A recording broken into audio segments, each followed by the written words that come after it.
I know this is more of a financial channel. It gets towards people investing and building into their own, me sharing my experiences on the investment world. But one thing I cannot neglect, because I am in the profession as well, is the state of user experience design, the whole industry, and how it's impacting a lot of people. Now, one thing I can say is, of course, it's a thing that's in demand. Despite the recession that's happening, people being laid off, it's a field that's very much in demand for today. Because companies are realizing that when you are having the UX done properly, it can save you a ton of money down the line, because your front-end developers, they have to build according to that. Your database get affected according to how the experience is organized. What data are you retrieving at a particular point in time of the screens? Your security protocols have to be incorporated in such fashion. So if your UX change, all these factors can come into play. It's kind of like having the engineer come in telling you how the structure of the building should be. If you mess that up, then your whole foundation is going to be screwed and the whole thing can just come down and collapse and not be done properly. So that's what I compare us user experience designers to, is the equivalent of the engineer, the architect pretty much, that puts all this stuff together and has to put all these things in place, because all the other pieces, in comparison to the whole building scenario I just gave, the pipes, the electrical, has to fall in accordance to that design that they had put in place. So we are pretty responsible, and you should feel good if you are in the UX design state field. So I want to dive into kind of like the salaries and structures right now. We know the demand is great for senior designers. For juniors, not so much, and it's unfortunate. I remember when I was starting off, I already had experiences under my belt. I've already done quite a freelance work. However, I came in as not a junior, more of in the middle when I got into the whole corporate setting of doing UX design. It wasn't this bad though. Like, I was able to get in touch with companies, although that the demand wasn't as high, but the conversations, the frequency of the conversation that I was having was quite decent. It wasn't as bad as it is now, but now juniors are being sought to go through so many things, and it's tough. It's a tough thing. My encouraging words to you as a junior is, you want to try to find ways you can distinct yourself from everyone else. Of course, you want to do personal projects. That's all great. However, if you're not providing metrics to these personal projects, then companies aren't properly seeing your value. But there are people that look at you differently as well. So some people might look at those metrics. Some people may look at your character, your ability to learn, your ability to take responsibilities. I remember one junior designer, I can't even say he was junior because he had a bit of experience underneath his belt. I was working at this company, and then we took a chance onto him because he had the confidence, he was able to speak, and he just felt like he's someone that I can lean upon to take responsibilities if I needed to. So me and my manager at the time, we took on chance into him. Bam, made it happen. I left about maybe a year later. He had to step into my role now. Was he able to do it? Yes, he did it very well, because speaking to him now, as well as my manager, it seemed that he was excelling in everything that he does. The problem is he was being underpaid. I spoke to him probably a year after that. I said, bro, you got to get up out of there. You deserve more. And these are the storylines that they're going to give you, because I just knew the whole HR protocol that they go through. Oh yeah, but you know, we feel like we're giving you an adequate amount for where you are and all this nonsense. No, he was being way underpaid for his skill and talent and what he was worth at the time. So I also encourage you to never devalue yourself. Put yourself at the worth that you know that you deserve. But don't just say a number that just out of the blue. Know that you are worth that. Believe it. Not because you just want that to see what everybody else is making, because you know you have earned that and work towards that. So continue building and work towards that. That's the other advice I can give to my junior UX designers. Continue to strive through. Don't just settle for anything, and build into that capability. And freelance as much as you can. Take on to projects that you may know friends are doing. That's how I started in 2008. That was when I was really junior. I didn't even know I was a UX designer then, because I was just putting websites for people, asking questions, and next thing you know, years down the line, that's what that was called. It was called UX design. I was really web designing, because that was the actual title that most people called it. Somebody that could design a website for you. And a lot of things have changed.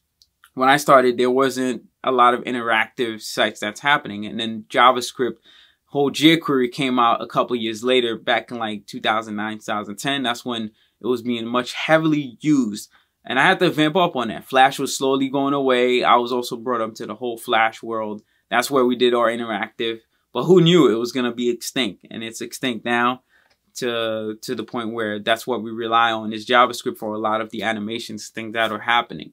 So always be in a learning mode to learn about newer technologies, adapt as quickly as you can, but try to think about how can you distinct yourself from what you're creating.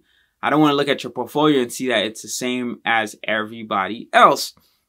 Meaning, yes, I want to understand the problem that you solve for, and I don't need to know every single thing that you're solving for. You could just stick to one portion of the story. And as an example, I'm going to give you this. I have an application that I built. It was a billing application, and I really focused on the time that I was saving users from their old process. Because it's not built and developed yet, I had to tell the story based upon the processes that the person was taking before. So the audience understood the stress, the manual labor that they had to put into it versus the new and intuitive platform that I was able to build out and create. Also, you probably are under NDA if you're working for a particular company where you can't just reveal everything that you worked on. So you want to just put in some of the good sauce, just a snippet of what happened. Because people that are looking at your portfolio, they're not going to spend half an hour looking through everything entirely. They're only going to look through a portion in about a couple minutes. And that, I'm talking about your entire website. They're going to take a sneak peek in like a couple minutes. And if they can't find a good source and see how you break things down as quickly as possible, then you possibly have ruled yourself out. So you want to focus on putting those good source in play. Good metrics are always great to have, and the wow factors of a project, what did you learn, are always great to incorporate to show that how did you take this from point A to point Z, and the benefits of your process of what you did, your solution brought to the company, to the person that hired you, the stakeholder, things like that. So you want to make sure that you have that incorporated. The other thing I want to say is speak. Don't be afraid of stepping up to opportunities. Like that UX designer I mentioned that I had at the time I was at that particular company along with my manager. We took a chance onto him, but he was confident in himself. Although he had room to learn, he had the ability to, we saw the potential. Like I could have said that he was at the same level as me. He just needed a bit of experience to do so. Like right now he is that senior UX designer because he has years underneath his belt, but he steps up to the plate. Do not be afraid. If you know you got to do something, step up to the plate. If somebody's giving you your responsibility, never say no. Take on to it because you never know what you can learn. No matter how impossible it feels, it may seem to be, how difficult it might be, you can always ask for help, but step into that plate and learn from it. That's how you grow. You're not going to grow if you're doing the same things that you're comfortable with doing. You're only going to grow if you're doing things that you're uncomfortable with and seeing how you adapt to it and be able to come up with a resolution for it. So I encourage you to always do that. And something I also learned is like, when I got to the corporate scene, I saw that the people that spoke the loudest, even though they were saying stupid stuff or things that didn't make no sense, that provided no value, they seem to somehow always make the most money. And that's one of the things that pissed me off. I was like, you know what? I'm going to start speaking boldly because I was always one, too, that wasn't a speaker all the time. That's part of the reason why I'm starting this channel as well. So that way I can get comfortable being in front of the camera, speaking to people, responding. We got that whole interaction going. So I came a long way for me to get to where I am right now.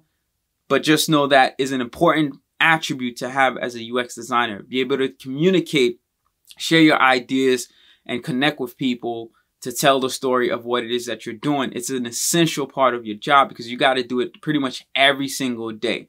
So don't neglect that capability. And motivating factor, just know that the loudest person makes the most room. That's all I can tell you at times, even though sometimes they say nonsense. Not that I'm telling you to say nonsense out of nowhere. Say things of quality, of course. Focus on things that are facts, quality, and provide actual value. But be outspoken about it, like communicate and such like that. That's another advice I can give you. But let's take a look at the financial aspects of what things are for UX designers. So I'm using Glassdoor actually for this. So let me just make sure. This is working accordingly. Okay, cool. So I initially had this on senior UX designer, but let's look for junior. Let me type that in. Junior UX designers. I'm not putting any location because I want to see this from a global standpoint. All right. I don't know if this is actually accurate. So all years, wow, 103,000. I mean, that seems about right because UX designers, all right, just to be completely transparent, yes, I'm way over that because I have so much years under my belt, like more than double this in pay, right? So that could be about right. The fact that this is at 103,000 for someone that's just starting out with a certain amount of years under their belt. So let's do 0 to 1 year. Let's see what comes out to be. 85. Okay, so this is more accurate. I think this mistakenly thought, I don't know. Glassdoor is all computerized. So 85,000 seem what an entry person with no years under their belt would get if they're learning at the same time being put to the task. 1 to 3 years, you should really not be getting no 90,000. You should really be at the 6-figure mark. So this is not quite accurate. I don't buy that. But let's see, 4 to 6 years. Now you got 100,000. No, you should be more like at 150, closer to 200,000 mark. I feel for most companies. And then 7 to 9 years. Yes, you're getting more to that principal level now. So 7 to 9 years. It's not even showing. Oh, it is showing. Yeah, you should be close to the 200 or even making 200 mark. And at 10 to 14 years, you're at principal level. Pretty much at that point, you can ask for whatever you want. Like if you want to make 250, 300, even 400,000, you should be able to just ask for that and you get it, right? If you're at 14 years or at least 10 years, I would say. Because you have so much expertise under your belt, there's no reason for a company to not see your value unless you have spent 14 years and not bringing any value to companies. So it looks like this is the state of things. I do not find to be the actual numbers. Maybe because I'm in a high central area. So let's change this up. So let's just put user experience designers. Let's put New York. Because New York and California, I know, are the highest of paying. So let's do that. So 0 1 year. That's more like it. 106. All right. Okay, 1 to 3 years. 116. All right. 4 to 6. You should really be at 150. I'm not buying this 127 BS. It's not. 7 to 9. 137. This is way too low. 10 to 14. You should really be at the 200,000 mark, honestly. And then 15 plus years. 168. I'm not buying that either. Let's see what it's like in California, actually. Let's see. I think San Francisco. Yes. Or Silicon Valley? Is it Silicon Valley? Silicon Valley. Let me just put San Francisco. Oh, I put Sam. It's San Francisco. Okay. All right. So we are at... okay. So all years start first. 1 to 3 years. Yes, of course they're going to make more money in California. The only salary I see here that's accurate is the junior one. And even some juniors too. They may come in as juniors, but they may have so much experience and things underneath their belt that they earn way more than this. You can't really go by these numbers. That's what I'm saying. All right. 1 to 3 years was at 125. Let's go to 4 to 6. 134. Still too low. That is too low. 7 to 9, 142. Way too low. 10 to 14, 160. Should definitely be in San Francisco. It should be at over the 200 mark and such. So that's what that is. Looks like the people at the highest end with 15 plus years, they make over 275,000. That's pretty much accurate. You should really be in that range, right? Further up because you have 15 years underneath your belt. There's no reason for you to not have to. So that seems to be the state of where things are. According to Glassdoor, I think they're 0 to 1 and 1 to 3 are about accurate, but what they're showing above this is not accurate.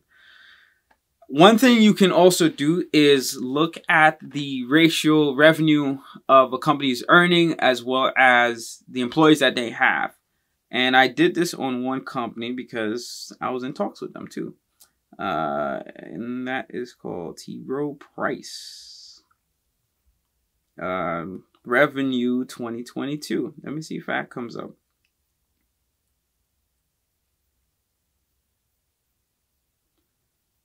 Google. There you go. Your price over the 12-month in this September was 6.9. No. All right, it's not showing it. We probably got it in 2021 maybe, because we're just stepped into 2022. A lot of companies haven't released their earnings. All right, so they were at 7 billion, 7.62 billion. Is that correct? 2021 was 7 billion. Okay, yeah, that's correct. For 2021, 7 billion. And now let's look at the number of employees. T. Rowe Price, number of employees. Because I feel even if you're a junior designer or senior, you should also look at this factor when it comes to negotiating your salary. Of course, there's a lot of components that goes into salary. There's the base, there's the equity portion, there's the retirement, all this stuff that goes into it. But depending on where you are at in life, you're going to find different things more important to you and less important to you. So they're at 7,000. Okay, so let's just do a quick math. Let me pull out the calculator.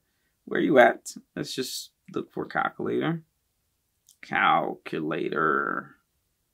So they were at 7 billion, right? 1, 2, 3. I don't think it's taking more zeros. I think I got to flip it this way. All right. Now we can see 7 billion. Now let's divide that by, let's say 7,600. Okay. That's pretty much how much I feel they can pay per employee. But of course, they have costs as well. They have a lot of costs that comes attributed to their side. So let's say half of that goes to costs, and of course their profit as well. So divide that by 2. Okay. Yeah, like this would be closer to what you would say they could pay per employee. And this is average. This is not exactly the amount. Of course, the CEO got to make more because they make a lot of decisions that grows the company. Much respects to CEOs and execs when they're doing a good job, that is. Some of them, I don't know.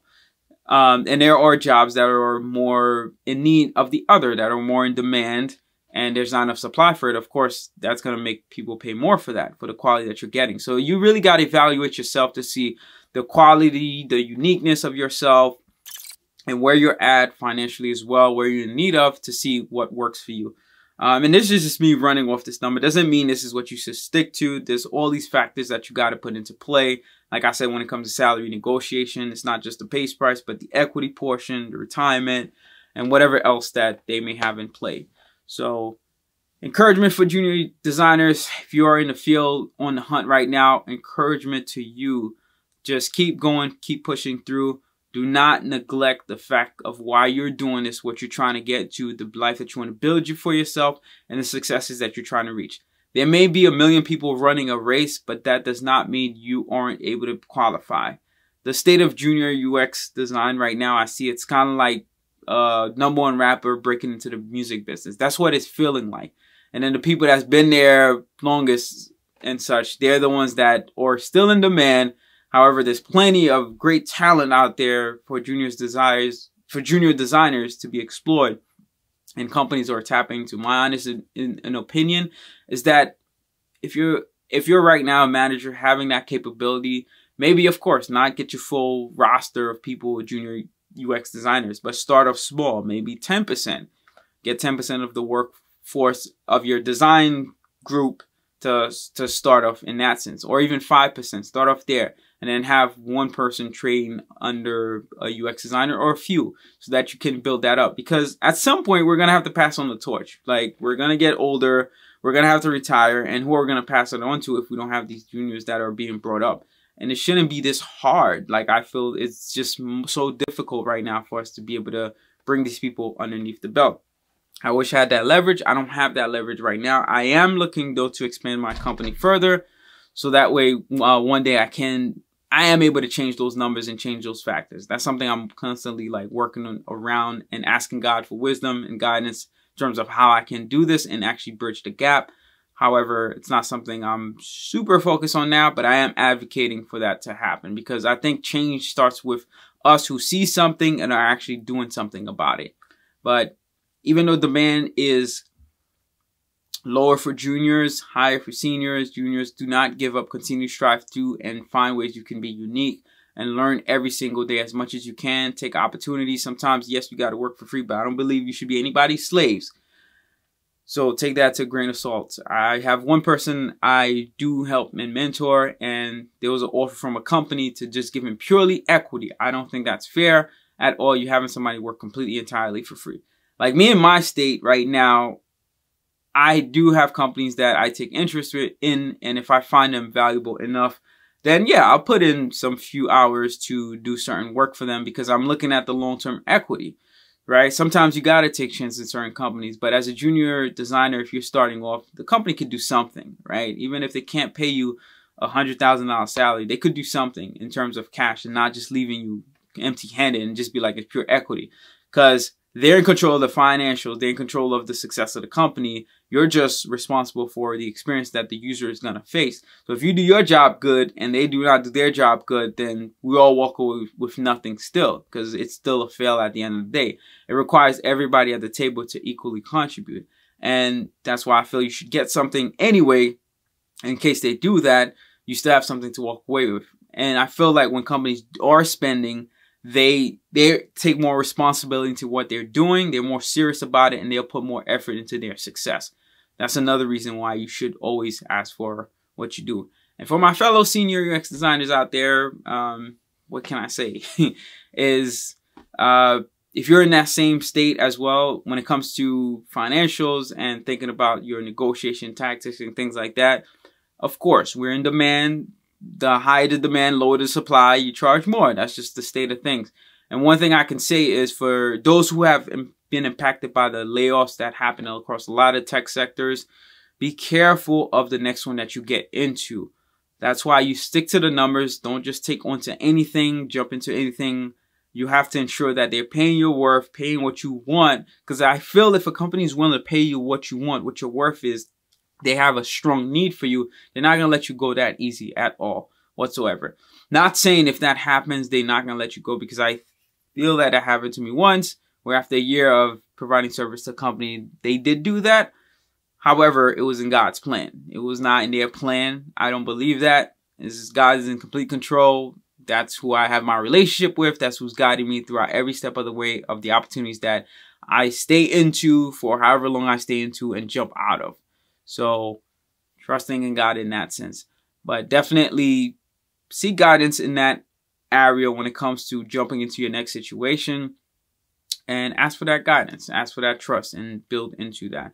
So that's my encouragement to you as well. For those who did get impacted by the layoffs. Even if you're not a UX designer, you stumbled upon this. You just always remember to believe in yourself. Trust in God. And strive to really keep making yourself unique as better as possible. And don't settle. Because when you settle, you're more likely to be disposed of, because you just settle in situation rather than somebody actually paid your worth and you stuck by it. Now they had to earn that in order for them to get there. So they're going to spend, it's going to be a tougher decision for them to get rid of you in that sense. So peace and love. Have an amazing one. If you have any comments, questions for me, or feedback, I'm always open to having discussions. Like, share, subscribe if you found this insightful. And I shall see you next time. Peace. Hustle, hustle, hustle, hustle, stay.